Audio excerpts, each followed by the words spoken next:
I was actually on Josh's stream when he was talking about this, so maybe we can watch that. I think I literally see myself in the stream.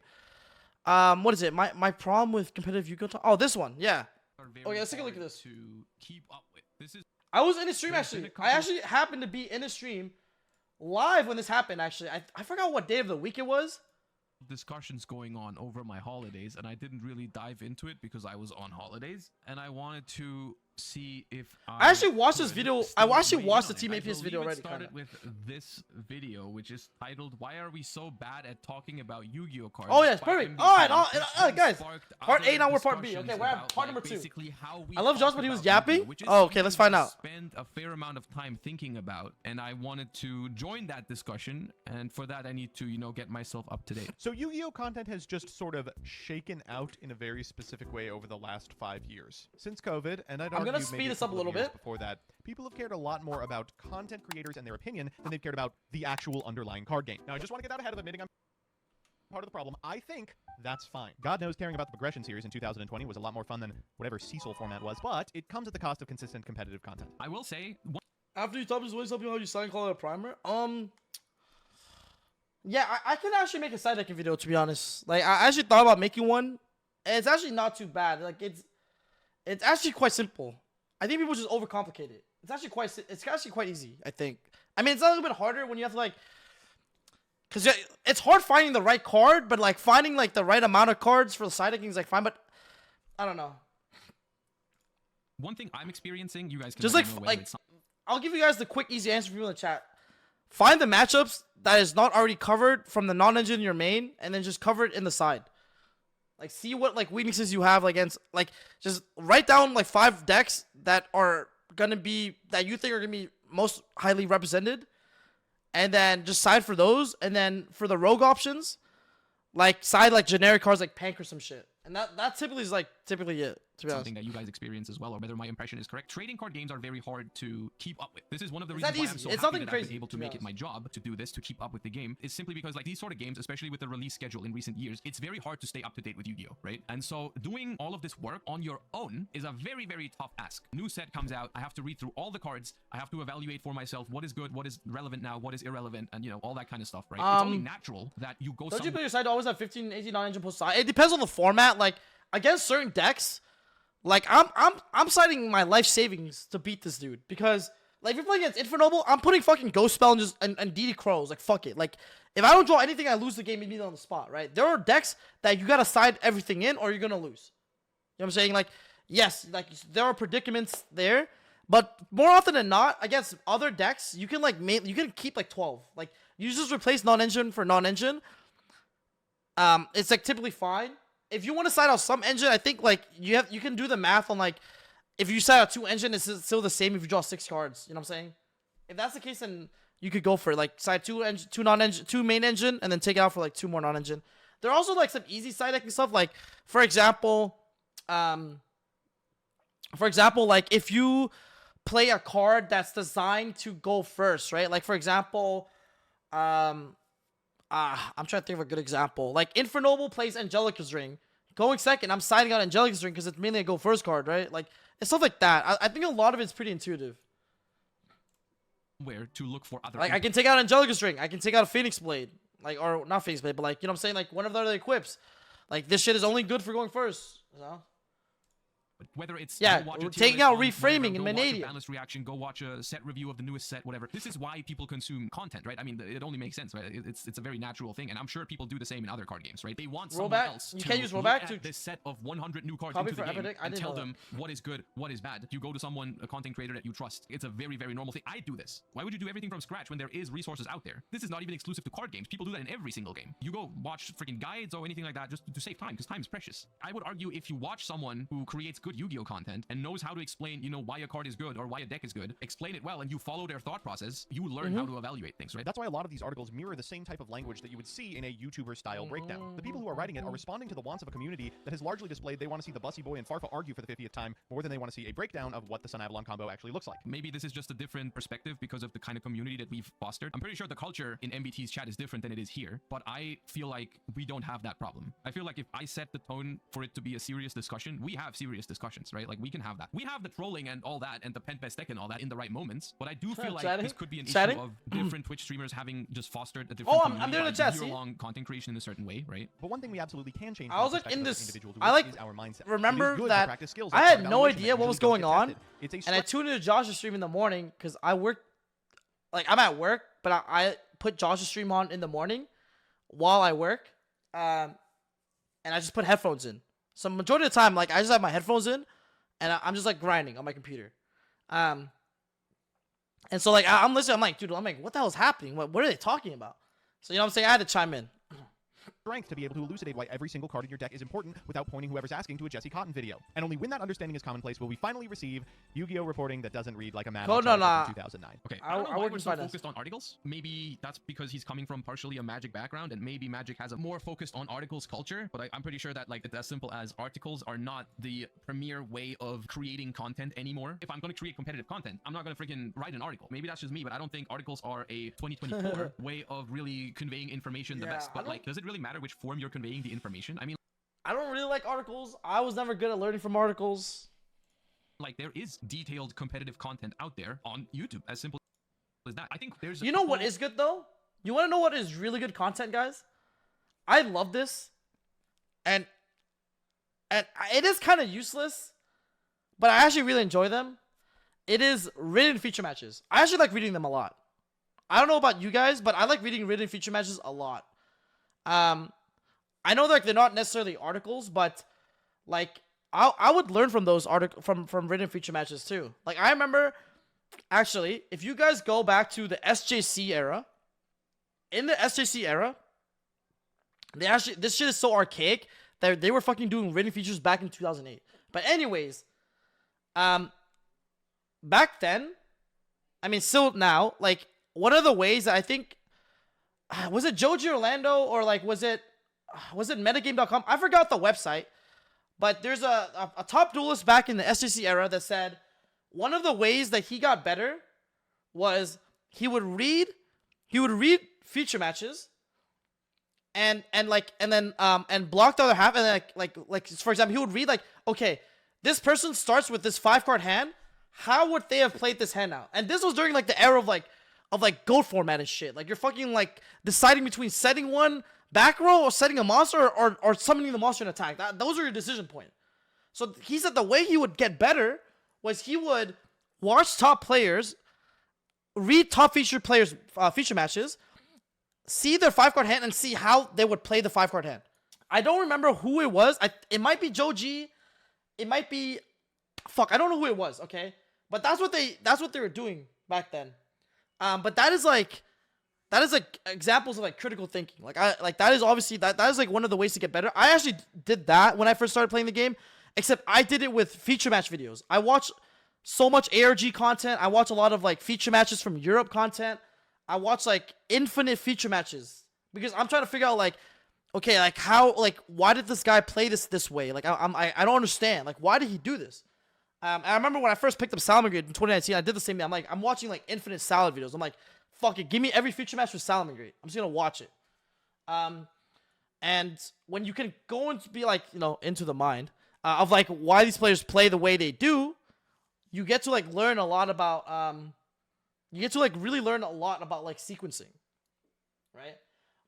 But the thing is, like, I think that's kind of like the lack is that people are looking for like easy, quick, digestible format like stuff to just get better, but it just doesn't work that way. Like like you're not getting better memorizing combos. You're not getting better like with the stuff that people are trying to put out. You get better by understanding why people play how they play. Like that's what I meant by like getting better at Yu-Gi-Oh, not getting better at playing a deck. Like that's like kind of like the quintessential definition of what I mean,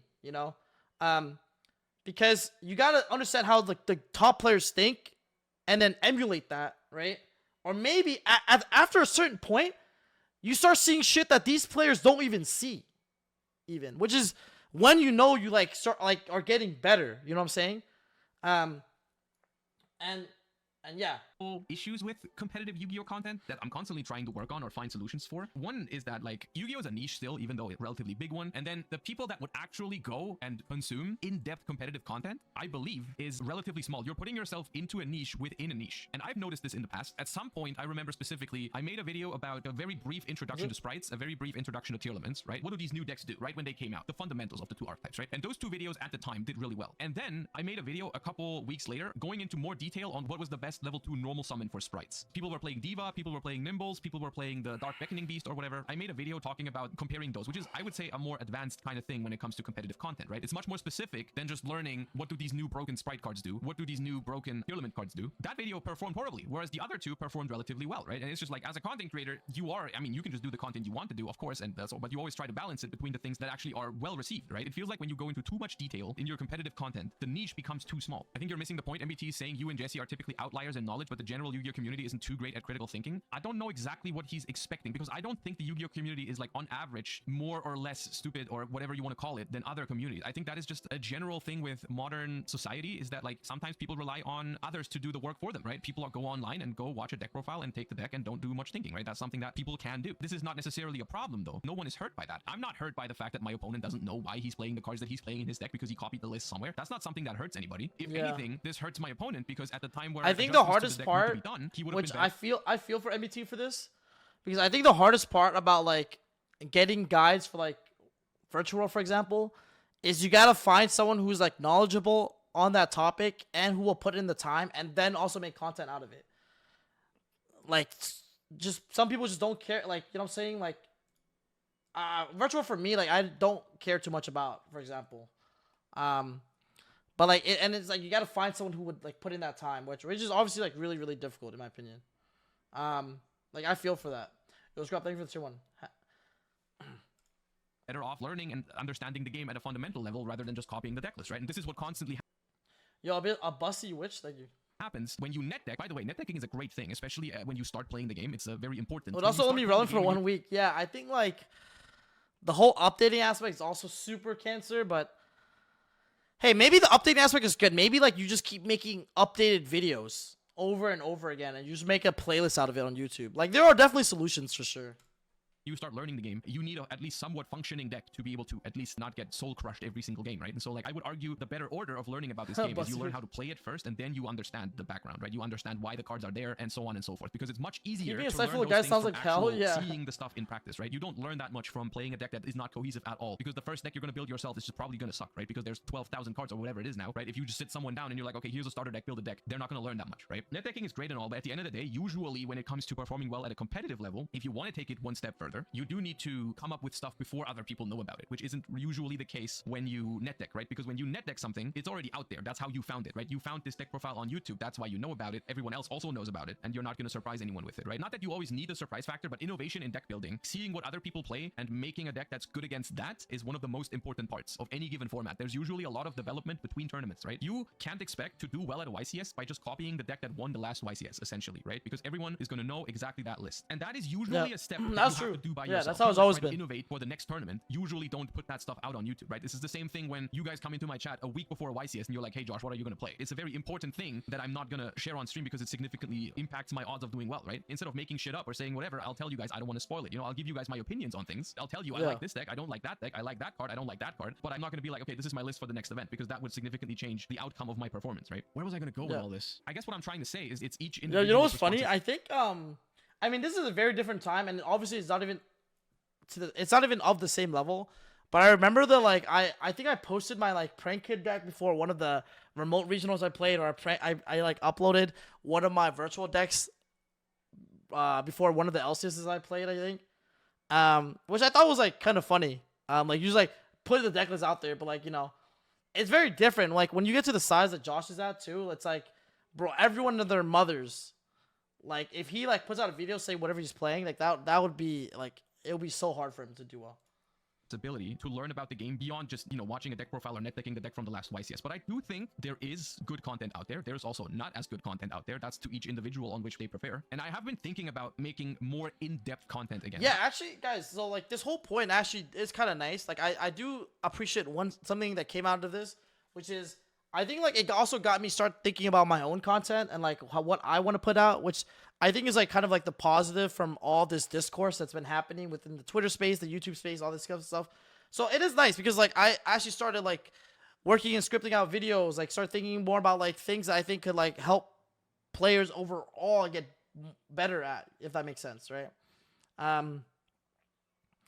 Because I think like at least from my perspective, I don't know if you guys noticed, like I feel like so what is this 2020? It's 2024. Okay, I'm not crazy, guys. I'm losing track of time, guys. I'm getting old, bruh. But I feel like in 2022, like that was like my first year of playing in person, like basically because like before that, the only in-person experience I had was like the 3v3 YCS in Vegas, which what is it? 4 years later, I'm finally going back to that, which is kind of sick. But in 2022 was like kind of like my first year of like playing in person competitively, which was great. It gave me a lot of really good experience. And I did like decent. I did okay for my first year. And then my second year, which is like of playing competitive in person, was I guess 2023. And I felt like I did really good. I felt like I learned a lot, and I got to a point where, because let me explain this from my perspective, right? Imagine this. Let's say you're someone who wants to make competitive content, right? Would you or would you not agree that if you're making competitive content, you should also be doing well? Like, at least that's how I felt. Like, I felt that, like, if I was going to be making competitive content and that was the direction of the channel that I wanted to make, I almost felt like if I can't walk the talk, then, like, what's the point? Like, if I can't do well at these YCS, like, what's the point of me trying to explain to you what, you know what I'm saying? Like, all this shit. And so that's kind of, like, the progression of, like, where I am. Like, when I came into the game, I had, like, you know what I'm saying? Like, I obviously had no tops, whatever. Not saying tops is the only criteria and all be all of, like, what makes a good player. But, like, I had to, like, start from nothing and, like, kind of, like, build a name for myself, at least, like, to do well, right? Because I feel like and I knew I wanted to be in competitive content. Like, I love competitive Yu-Gi-Oh!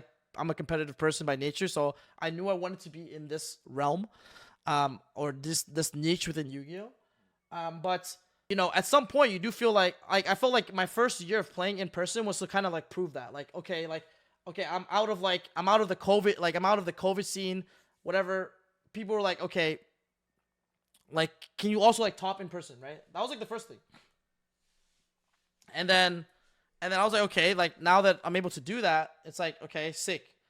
And even like last year in 2023, I definitely felt like I took a break from content creation and really focused more on performing at YCS because I kind of wanted to prove myself. Like in 2023, I felt like whenever I travel to events, I go like full try hard mode. Like, bro, I might not stream for like 2 weeks, and I would like just focus, test, like making sure I'm ready for YCSs, you know? Because I felt like I wanted to prove myself because like I'm not like Josh or Jesse who like at the time they started content creation, they already had like credentials to their word, if that makes sense, right? So that's why I was like, dude, like in 2023, I was like, fuck it, I'm gonna go crazy. I'm gonna go like crazy. I'm gonna try my best. I'm gonna focus on like testing, making sure I perform because, like I said, it's all about legitimacy, right? And then now that I felt like I've done well, like obviously, like I'm not even saying like, oh, this is it. Like, you know what I'm saying? I definitely want to focus more on content this year. And maybe talking a little bit about how I was able to make that switch, you know, especially for like some of the newer players who are just starting, all right? Like not everyone has been playing since 2010. Like these, like Josh went to Worlds in 2012, bro, if I'm not mistaken, or 2011.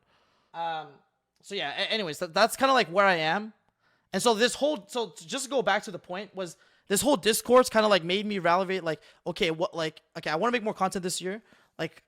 I should start reevaluating what I put out, basically. And so I actually been enjoying this discourse, this conversation, because I think it's a really good flip the switch kind of moment. So I've been thinking about what's the best way to make competitive Yu-Gi-Oh content. But the thing is, at this point in time, I feel like there's a gap between the best possible competitive content and then the content that will perform the best on YouTube. You're not incentivized to go and make a 2-hour video on how to build a side deck from scratch or anything like that, you know? The thing that I've experienced is that sort of stuff, I really enjoy doing it on stream. Because I feel like when we go into such a deep talk, it really helps having chat interaction and it really helps being live because people are interested when you talk about it in detail. I think it's not easy to get someone to click on a 2-hour how to make a side deck video, but it's very easy to have an engaging discussion live on stream. Time flies when you talk about this game, right? I think this is a good bridge into some of the other stuff. There was a comment here that said, personally, I want a channel that just does a 2-hour deep dive on each deck with what hands it likes, matchups guidance, side deck advice, all that. This sparked a tweet by Gareth Shear, who does the, or Shire, I'm not entirely sure, who does these feature match analysis videos, which are, by the way, great content. Shoutouts to Gareth. I personally enjoy those, and the community is receiving them relatively well, and it's sparked a lot of discussion, and there was a video by APS on it that I wanted to check out as well. Today I wanted to talk about a topic that I saw discussed on Yu-Gi-Oh! Twitter recently,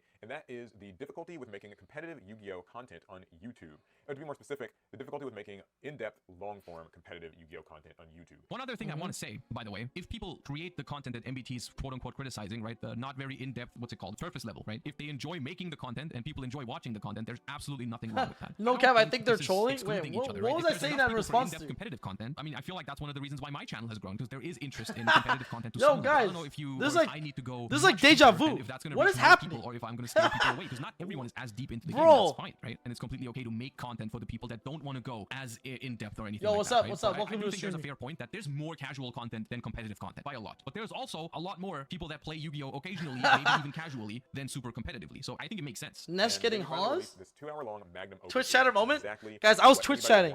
I have no idea what I was saying though. How to make boards, how to break boards, how to deal with matchups, how to recover, all the different meta stuff. Then a ban list comes out. And suddenly, this huge piece of like super in-depth, nitty-gritty, hardcore, competitive content for a pretty popular deck that perhaps a lot of people want to watch is outdated. Why would I watch this video now if, you know, the Unchained deck is completely different? Oh, okay, yes. On another hand, okay, guys, this is okay. I remember what I was talking about. Guys, this is the funniest thing ever. Okay.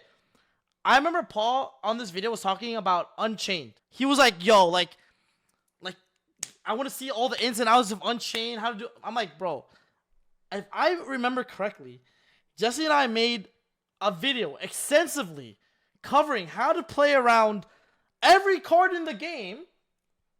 And I swear to you guys, I have not played someone at a YCS who was comboing correctly like ever. Except against except if it's like Jesse or like if it's like Jesse or if it's Gunther or someone, obviously someone.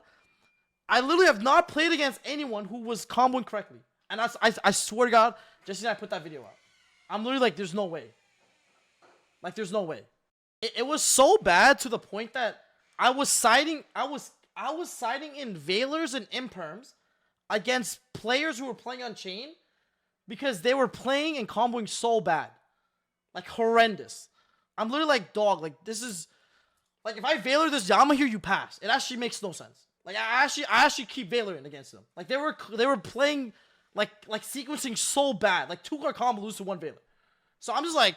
Dude, like, I don't know. Do people really want this shit? Like, I'm playing someone at the YCS right now, and they have no idea what they're doing. I'm still getting smoked, though, because, you know, Yugioh be like that. But I was like, dude, this is not right. I can only speak for myself. What's wrong with that? I don't want to say what round, because you'll be quickly able to determine who it was if I say what round it was. But let's just say it was at a YCS, and it was pretty high up in the tables. But most YouTube videos do most of their views very, very early on. In the first couple days, maybe first 1 or 2 weeks. Afterwards, it drops significantly in terms of how much it's watched, how much it, like, revenue-wise and all that. However, there's a difference. If your video stops getting views after 2 weeks, maybe that's okay if it's a video that, you know, isn't as high effort. If you put infinite hours into a big video, you I'm being serious, guys. People do not... Over the course of a couple months, you know, so I kind of get that. I don't think this completely throws me off of the idea of making competitive content, but it is definitely an argument. Why wouldn't people do it if they were passionate still, right? Like, if I'm just a huge Unchained guy and, like, I really love this deck to death, I could still make that video, and maybe I could even update the video or something. I mean, people do that though. That's the thing. There's not as many of these people out there than they are, for example, casual content creators or anything like that, or more surface level content creators. But people do that, right? Entire channels are dedicated to specific decks. Pac was in chat for a couple minutes ago saying, like, he literally made a super in detail video on Unchained, how to, like, combo around the best line against the Bastille and so on and so forth. Like, the content is out there. It's just that, like I said, it's very niche. The only way you could make competitive content really work on YouTube is if you made it appealing to more casual viewers as well, which is very, very hard for super competitive content. Because it is sometimes a very dry subject. Like, you need to care about Unchained a lot to be able to watch, I don't know, 30 minutes, an hour or whatever of a video breaking down different Unchained combos on how to play around Nip, how to play around Druiswurm. Like, why would I watch that if I'm not into Unchained, right? And if your potential viewer base goes from all the guys, I have players to, to is 7TV down? I have to enable 7TV again. people that play Unchained, it's a massive hurdle to get over, you know? My approach to that sort of thing is I try to cover a lot of different things, and I would like to say that it's not I'm not gonna lie, guys, if I ever want to learn a deck, you gotta go to the one tricks. These guys, like, no life their deck. They actually no life their deck. Yo, Totogon, can you check 7TV and see why it's on live? It's kind of weird. But yeah, the one tricks are actually, like, sick. Like, they spend their life learning how to play a deck. Obviously, yeah, I think 7TV is completely off. I have to check why later, guys. I'll check after. Like, they're actually insane. They got the goo. Like, they're actually broken. Like, I remember when I was learning, Infernoble, I went to a one trick. When I was learning how to play Unchained, I went to a Mai who, like, one tricks, like, Unchained. Like, you know what I'm saying? Like these guys actually, like, if you actually want to learn a deck, you gotta go to the one tricks. But the issue is, I don't think there's enough one tricks for every deck. Because you gotta find a good one trick. There's some bad one tricks. Like, I don't even consider them one tricks. They're just bad. Like, bro, like, you know what I'm saying? Like, stop playing this deck. Like, how do you play this deck only and you're bad at it? It makes no sense. But anyways. Do super in detail how to play this deck for 2 hours or something like that, right? But what I try to do is I try to put aspects of competitive Yu-Gi-Oh into those videos, right? I try to make it still watchable for people that are not as in-depth, but it still adds solid reasoning or solid actual advice into it, rather than just, like, you know, play this card because it's broken or something like that, to kind of try and get the best of both worlds. Because at the end of the day, someone who wants to learn about competitive Yu-Gi-Oh, you do need to put some effort in yourself. Even if there is a 2-hour Unchained guide out there, watching it is not going to make you the best Unchained player out there, you know? Like, that's not how it works. A lot of Yu-Gi-Oh is understanding the game as a whole and then transferring it into actual games and deck building, right? Exactly. That's what I've been trying to say, man. Took the words right out of my mouth. Say that Yu-Gi-Oh on a very macro level consists of two very important skill sets, which is like one skill set that is like knowledge of the current format, understanding new cards, staying up to date, and then the other skill set is something you adapt over time, is a general understanding of the game, deck building concepts, how side decking works, that kind of stuff, right? And I feel like a lot of people always focus on, I need to learn what everything in the format does. Oh, I'm in the chat. I'm in the chat. I'm chatting right now. I feel like a lot of people focus on the one aspect rather than the other. I'm chatting, guys. I'm you guys. I do think there's a chance you could create like evergreen content about like the format overarching skill set. Like, how do you actually become a good Yu-Gi-Oh player? Rather than learning Unchained or learning Snake Eyes for the next format, it's much harder to do, and it's also much harder to make content. The average player isn't good at anything. They want to be spoon-feed everything. Yeah, like, I understand that too. I'm not gonna cap. I actually understand that. Like, the whole spoon-feeding aspect, I understand that. But it's like, yeah, I do understand that. I'm not gonna cap. The spoon-feeding aspect, that makes sense. MBT also meant is that people like if you're really busy, if you're actually mad busy, like, and you don't got time to test, like, I'm just trying to get like. I'm just trying to go on, like, Pac2G stream and just, like, have him give me everything. I understand that, actually. Sort of transferring knowledge from format to format. They don't actually learn how to play Yu-Gi-Oh! They just learn how to play a specific deck. This is why articles are the way to go. They are easier to update and more convenient to parse. You're not wrong if you just put this down as like a written thing and for everyone to access at any time. It's true. You just gotta face reality and be like, if I write an article now, it's way harder for that to ever be monetized in a way a YouTube video would. Which, let's face it is a problem, right? Because people aren't incentivized to just share their in-depth knowledge about a deck, their lines or anything like that for like nothing in return. Patreon is an option. No events? Damn, Quanzo must be nice. Really wanted to do it. That's I'm out here stressing, man. Arguments for and against it, or like problems that do exist, hurdles that do exist. I do want to do in-depth competitive content, but I do still need to justify spending the time for it. So basically the issue is not that it's impossible to do it. Of course it's possible to do it. The thing is you have to find the time and you have to justify doing it. You have to find someone that's willing to do it and also capable of doing it, because not everyone could. And then that person has to be incentivized to do it over other things, you know? Because for example, I have had a time where I gave coaching, right? People would message me about coaching and I'd say like, okay, I don't have that much time, but I can do it, right? And then I did it for a while, and then I realized I would much rather spend the time teaching all of the people live on stream rather than one individual, right? I think the whole concept of coaching is, I think I'm gonna... Dude, finding time for coaching is actually, like, insane, if that makes sense. But I was thinking about, like, what if I just do, like, a classroom type coaching session? I think that's what I'm gonna do, actually, for, like, fire decks or something. And I think that would probably be the best way for people who actually want super in-depth, like knowledge. Because quite frankly, like, I think that would be, like, a way to, like, justify the amount of time. Like, just sitting there and just fucking go, like, 2 hours, like, non-stop, talk about everything in deep-ass detail. I think I might do that. So expect that soon. It'll be, like, probably $50 for 2 hours. I think that'll be solid. And I think I'm gonna do it for, like, Fire King, Rescue Ace, Snake Eyes, just fire decks. That might be kind of fire. I think I might work on that. Like, cause I was thinking about doing that already, and I was gonna make like PowerPoint slides, and everything too.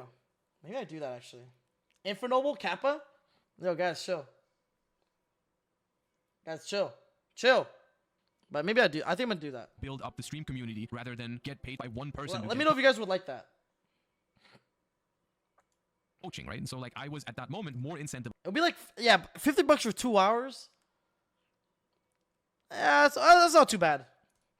To go live on stream and create content that way than to give what's one the topic? person super Talk about competitive Yugioh content, and then afterwards we'll talk about there is pricing. Ways to make a concept that works like that, you know, possible, but I don't think it's been done yet. YouTube's really big on like, you know, how long do people watch? Are you actually going to sit and watch this 2 I think there is. I think subs get like 5% off. of a video? It'll be $50 for 2 hours. One thing that is I true think that's what I would price it at. I don't think you would need. I was gonna do 100, but then I'm like, dude, like people are like bonfires are dumb, like hella expensive right now. Let me make it a little bit cheaper, so more people can attend, but while keeping it kind of reasonable.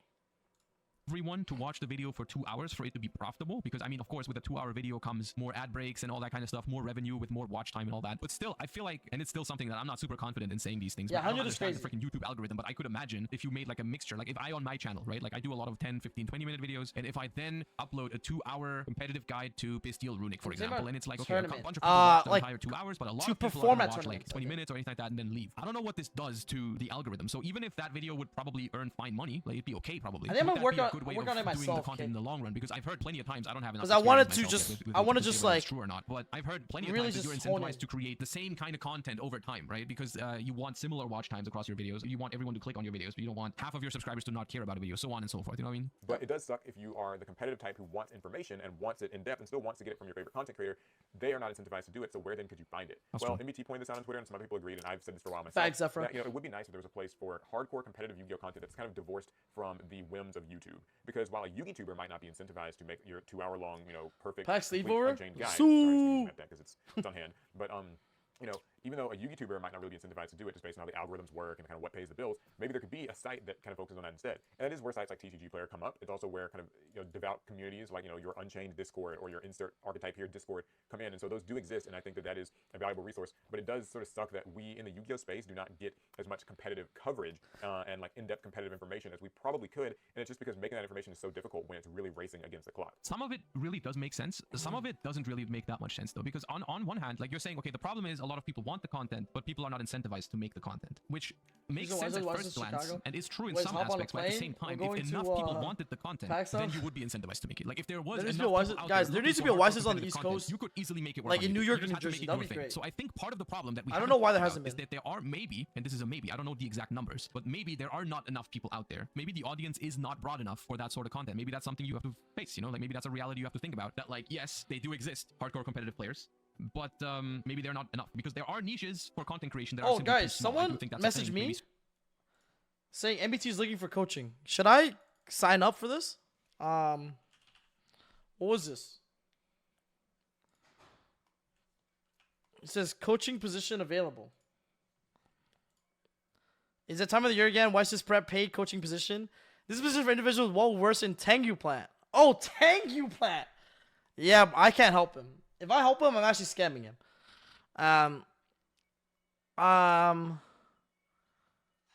Okay, never mind. Yep. Guys, that's not gonna help nobody. Tengu plant is not for me for sure. You know what I'm saying? Like, guys, very small do I just scam MBT? Fuck it. Call me Packy Break or what?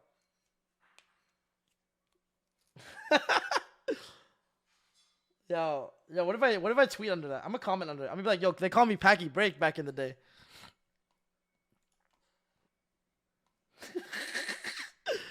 Yo, okay. Don't say something light. Don't say. Damn. Yo, is it what watch this is this? Is this the one where Dark World's legal or no? Well, your YouTube said I started in 2019, guys.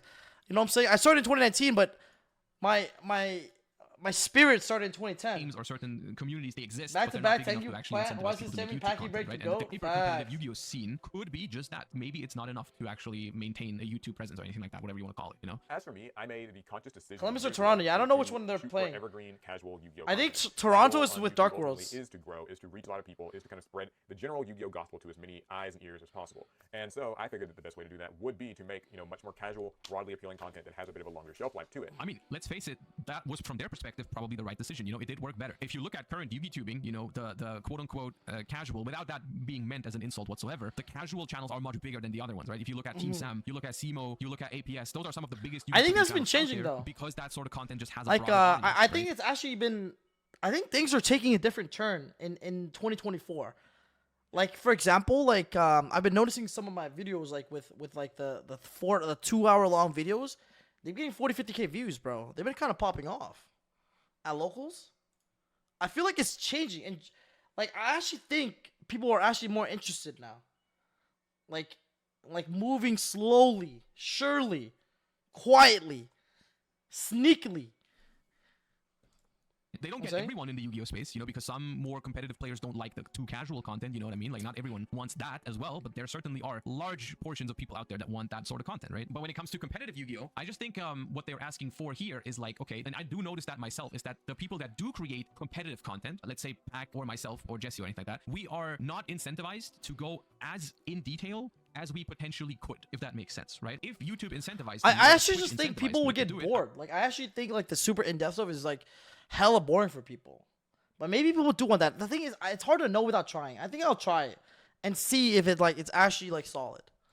I could make much more in-detail content, in-depth content than I currently am. I think doing, like right? that's the because thing, just right? We YouTube, gotta try to find it out, see if it entertaining, and I works. try, and I hope it works. I hope you guys enjoy the streams and all that kind of stuff. But I feel like there always has to be that sort of balance, right? You can be super entertaining, and then the quality of your information doesn't matter as much. But on the other end of the spectrum, I think there is a barrier because the quality of your information. Yeah, this is gonna be the super first year high, where but I'm gonna be can't really completely focused too non-entertaining. on I feel like that is something that doesn't really work. So it works on the one end, and this is why we have content. This is gonna be like the year for me the that I'm super gonna be really casual content pushing creators, it, because that works. As long as you're entertaining, as long as you're funny, you can do super casual content and it works out. On the other end of the spectrum, you still get better results if you are at least somewhat entertaining and don't go into too 100 much bans detail, by the end of the year. 100K subs by the end of the year, guys. guys. Same thing. Wolfie could That's make much more in-depth content if he was incentivized to do so, but he's finding a balance And as well. Like, breaking, you can't tell probably me breaking Wolfie's not 1,000 trying to be viewers entertaining. concurrently on I Twitch would sometimes be feel bad nice. when I see newer creators put a lot of time and effort into making like a where to hand trap guide or a super guide or whatever to X deck or an analysis of an event, and then just sort of see that work kind of go down the Oh, drain I have after it a few sped days. up. That's why. That's another thing TV you streaming have this to week. I realize think is we like might that try one content does Thursday. exist, right? It's in my Yeah, Thursday. recommended feed a bunch of times, but that sort of content into that direction, it does exist. It's a thing people do. It's just something that naturally it doesn't perform as much for a reason, right? I think it's very natural that content creators have to find some sort of balance between,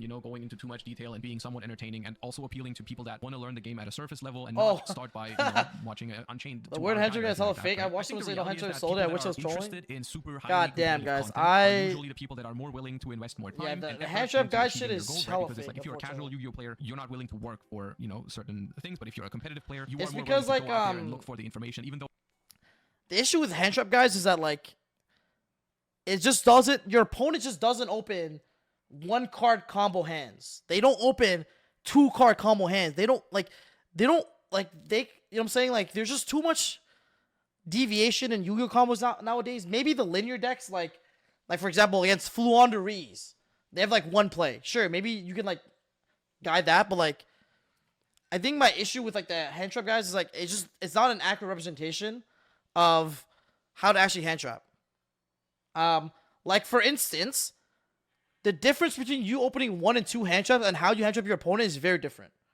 Like if you open only 1 Ash Blossom, you have to determine what is the best way to high roll this 1 Ash. But those are things that like you don't get taught in hand trap guys.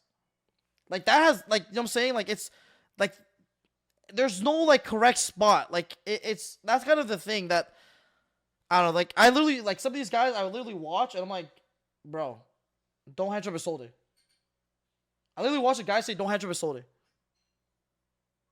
I was like, bro, what? Don't hand trap a soldier. I literally thought to myself, I'm like, I hope people watch this video when they play against me. I actually hope they watch this video.